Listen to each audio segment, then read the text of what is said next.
What is going on, everybody? So recently I was playing Halo 1, 2, and 3 on the Master Collection on my Legion Go. And I just gotta say, after playing countless FPSs in the past 15 years, I think Halo has the best AI out of all of them. If it's not the best first-person shooter, then it certainly has the best AI. I don't think AI makes a game or breaks a game. I just think sometimes I like to look at the AI and see what they're doing to kind of study them to see how well the developer actually did for that specific game's AI. And for Halo, it was specifically the enemy AI. I feel like there were some enemies that were kind of dumb, like the grunts and the hunters, but you had the elites. You had the guys that were like hunters and would stalk you and find the best strategy.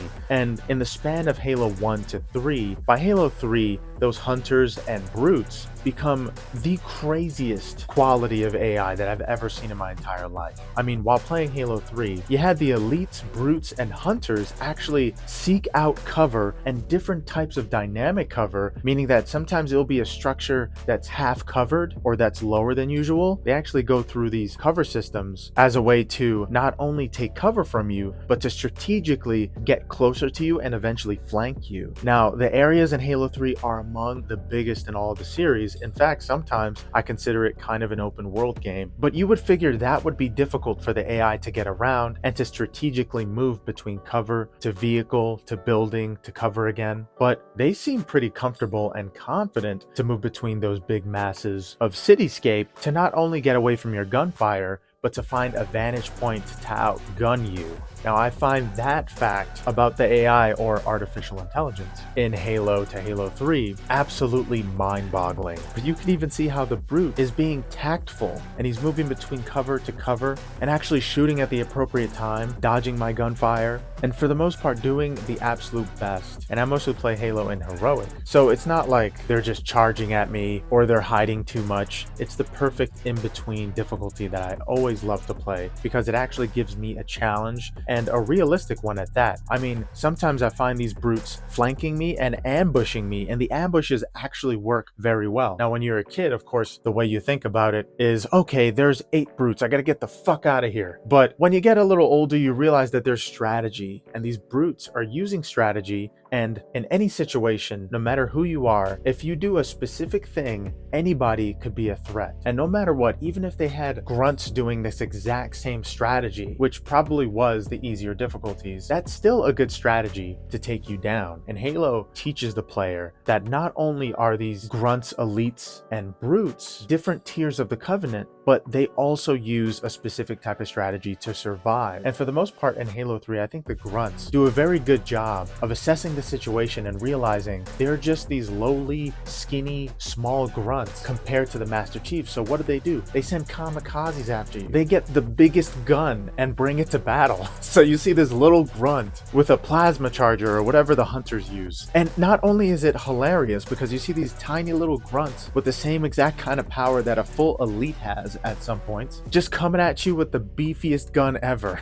And of course, every time they shoot it, they kind of flinch a little bit. And so you're actually able to take them down because, yes, the tiers do have something to do with the difficulty. That's mostly what they change. But the different strategies that the AI has for each difficulty I find to be very unique. Sometimes it's just dynamic and ever-changing. One minute a brute flanks me, and then the next, the same brute is on a turret in front of me. Every single positioned AI has a different strategy that they try to figure out within that group. And yes, that sometimes makes it feel like Halo has a bunch of teams that are individually just working with themselves, but it does make for a formidable puzzle to figure out. Halo always felt like a puzzle game to me in the form of a first-person shooter, and I think that's what Bungie wanted to do with the series. They kind of wanted to make it work with your brain more than other first-person shooters. And a lot of other first-person shooters, to me, just make it seem like the experience of shooting somebody is what you're playing a game for. It doesn't matter how the person looks. Halo is one of the most popular first-person shooters, and you barely shoot humans. You only shoot these weird aliens, and most of the time, machines. And that's enough. Why is it enough? Because some developers just use the concept of having a realistic video game with you shooting people in a first-person perspective as enough to pick up the game and play.